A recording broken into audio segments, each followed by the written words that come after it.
दोस्तों, इस छोटे से सेशन में हम लोग एक बहुत ही छोटा परंतु बहुत ही इंपॉर्टेंट टॉपिक कर रहे हैं और उसका नाम है लिवरेज।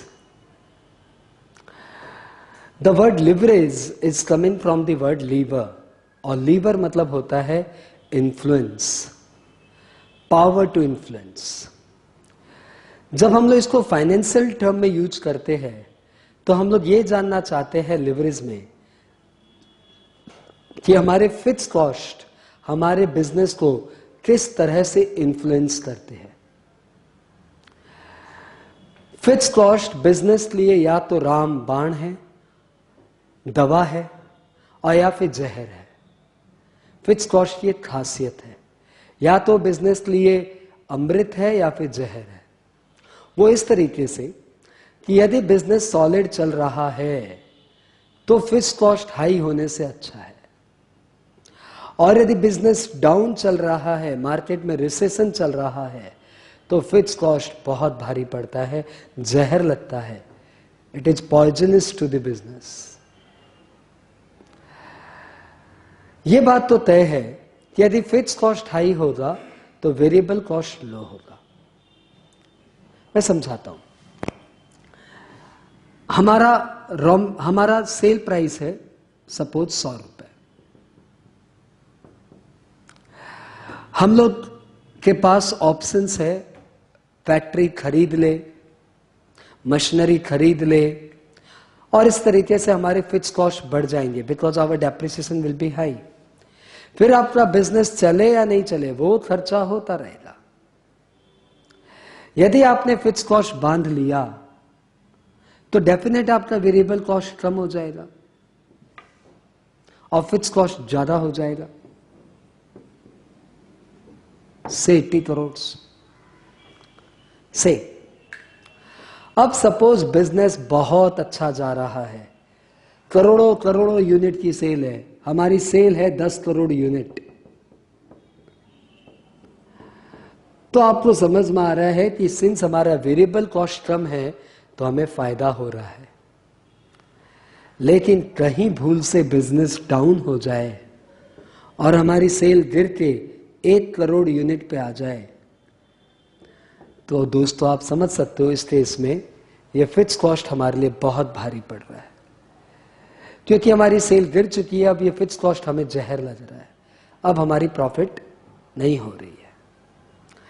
यानी फिक्स कॉस्ट का बिजनेस में क्या इन्फ्लुएंस है, इसी टॉपिक का नाम है लेवरेज। अब फिक्स कॉस्ट को हम लोग 2 पार्ट में डिवाइड करते हैं, fix operating cost and fix financial cost. I repeat, fix operating cost, fix financial cost.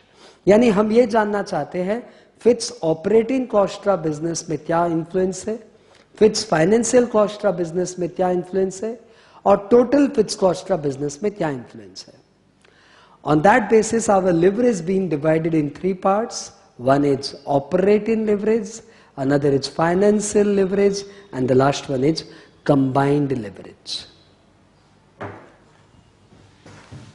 यानी leverage का टॉपिक हम लोग 3 पार्ट में डिवाइड करते हैं। One is operating leverage,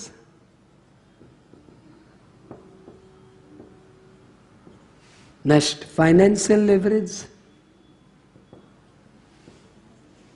and last one is combined leverage.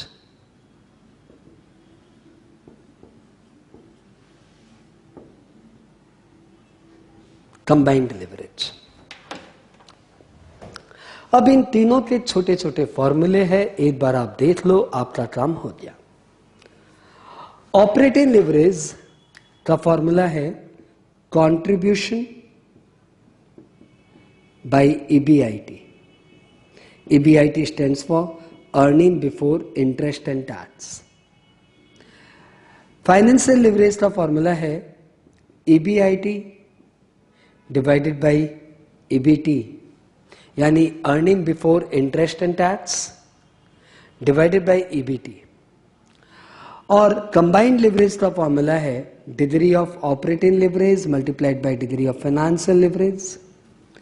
आपको पता है ऑपरेटिंग लिवरेज का फॉर्मूला हुआ कंट्रीब्यूशन बाय ईबीआईटी, और फाइनेंशियल लिवरेज का फॉर्मूला हुआ ईबीआईटी बाय ईबीटी, और ये आपस में कैंसिल होके नेट सेल में फॉर्मूला बना कंट्रीब्यूशन बाय ईबीटी। चलो फॉर्मूले मिल गए, आपको फॉर्मूले मिल गए तो आप सम भी आराम से बना लोगे। लेकिन व्हेन आई से डिग्री ऑफ ऑपरेटिंग लिवरेज 2 और व्हेन आई से डिग्री ऑफ फाइनेंशियल लिवरेज 3, तो ये क्या इंडिकेट कर रहा है, इसको लेते हैं। यदि कोई आपको बोले कि मेरा डिग्री ऑफ ऑपरेटिंग लिवरेज है 2, तो ये इंडिकेट कर रहा है कि यदि आपकी सेल 20% से बढ़ी तो आपका ईबीआईटी 40% से बढ़ेगा। क्यों? क्योंकि आपका डिग्री ऑफ ऑपरेटिंग लिवरेज 2 है।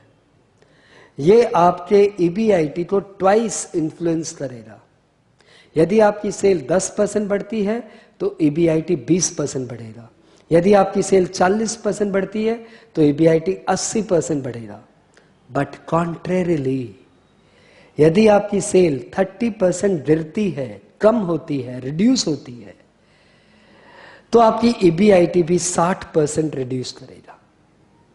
यानी भूल से मार्केट फॉल कर जाए और 20% से हमारा सेल रिड्यूस हो जाए तो दोस्तों हमारा ईबीआईटी 40% से रिड्यूस होगा।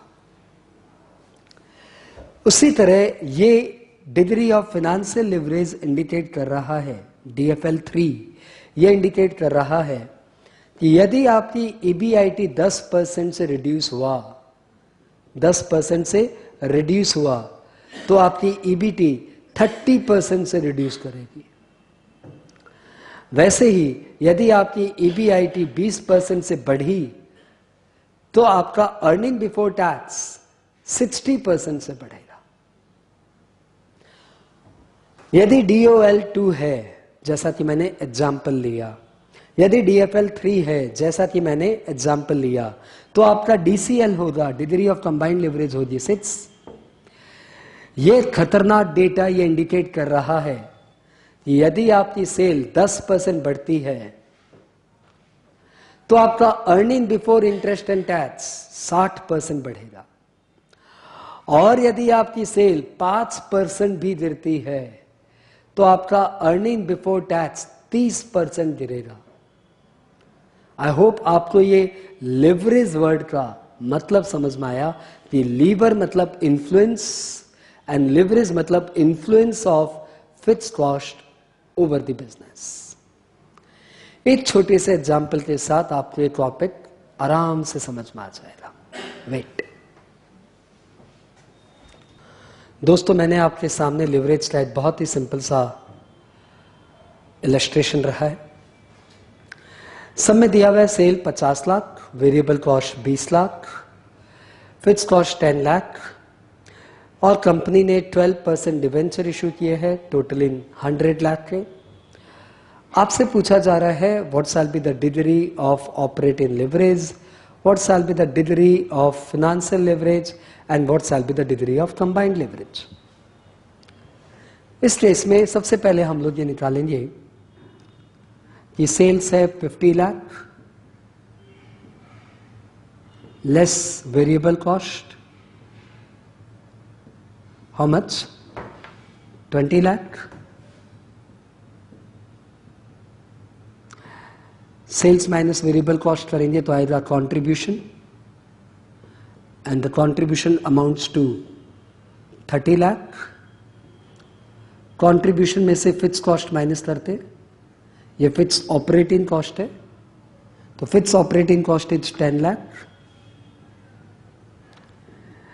कंट्रीब्यूशन में से फिक्स कॉस्ट माइनस किए तो ये मेरा आया earning before interest and tax. Earning before interest and tax में से आप इंटरेस्ट माइनस करिए। आपको पता है 12% डिवेंचर है और डिवेंचर टोटलिंग है 800 लाख के, तो इंटरेस्ट हो जाएगा 12 लाख, और आपका अर्निंग बिफोर टैक्स हो गया 8 लाख। जब आपके डेटा डिराइव हो जाए तो just jot down the formula जो मैंने पहले से लिख दिए। और डॉल का फॉर्मूला है कंट्रीब्यूशन बाय ईबीआईटी। कंट्रीब्यूशन यानी 30 लाख, ईबीआईटी यानी 20 लाख, यानी मेरा डॉल आ गया 1.5।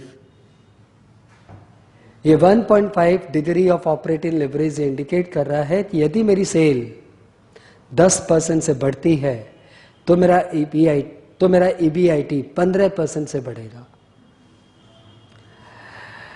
EBIT by EBT, EBIT is 20 lakh और ईबीटी इज 8 लाख। सॉल्व किए तो आया 2.5। ये डीएफएल 2.5 इंडिकेट कर रहा है कि यदि मेरा ईबीआईटी 20% से बढ़ा तो मेरा ईबीटी 50% से बढ़ेगा, 2.5 गुना बढ़ेगा। डीसीएल कंट्रीब्यूशन यानी 30 लाख डिवाइडेड बाई ईबीटी यानी 8 लाख, और ये आया 30 lakh divided by 8। 30 divided by 8 is 3.75। आप इसे ऐसे भी निकाल सकते थे 1.5 into 2.5 DOL into DFL equal to DCL। ये भी वही आएगा 3.75। You can check.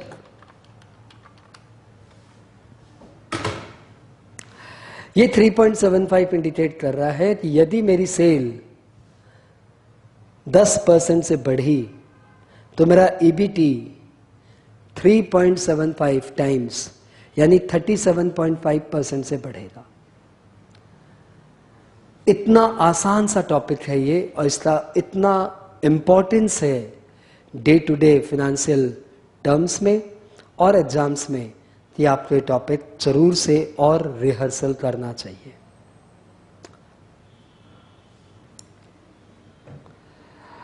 दोस्तों, लिवरेज के एक ऑल्टरनेटिव फॉर्मूले हैं, वो फॉर्मूले भी आप यूज कर सकते हो, और कौन सा फॉर्मूला यूज करना है ये डिपेंड करता है कि आपको किस तरह की इंफॉर्मेशन दी हुई है।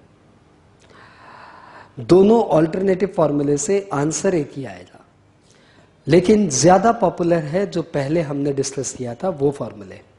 ये फॉर्मूले भी एक बार आप देख लो। डिग्री ऑफ ऑपरेटिंग लिवरेज का एक ऑल्टरनेटिव फॉर्मूला है, that is percentage change in EBIT by percentage change in cell.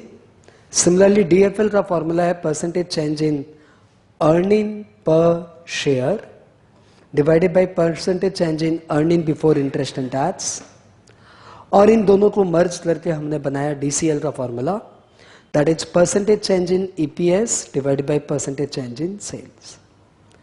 अब क्वेश्चन आ रहा है ये ईपीएस क्या होता है और कैसे निकालेंगे? तो ईपीएस होता है अर्निंग पर शेयर। ये टेबल तो हर स्टूडेंट्स को आना ही चाहिए जो फाइनेंशियल मैनेजमेंट सीख रहे हैं। सबसे पहले हम लोग निकालते हैं सेल्स, उसमें से हम लोग लेस करते हैं वेरिएबल कॉस्ट। वेरिएबल कॉस्ट से हम लोग लेस करने के बाद डिराइव करते हैं कंट्रीब्यूशन। कंट्रीब्यूशन में से फिक्स कॉस्ट माइनस करिए, फिक्स कॉस्ट माइनस करने से आएगा EBIT, earning before interest and tax. इसमें से इंटरेस्ट माइनस करिए तो ये आएगा अर्निंग बिफोर टैक्स। इसमें से आप टैक्स माइनस करेंगे तो आएगा अर्निंग आफ्टर टैक्स, जिसे प्यार से लोग प्रॉफिट आफ्टर टैक्स बोलते हैं, पैट। अब यदि मैं ये अजम्पशन लूं कि प्रेफरेंस शेयर नहीं है तो profit after tax divided by number of equity share,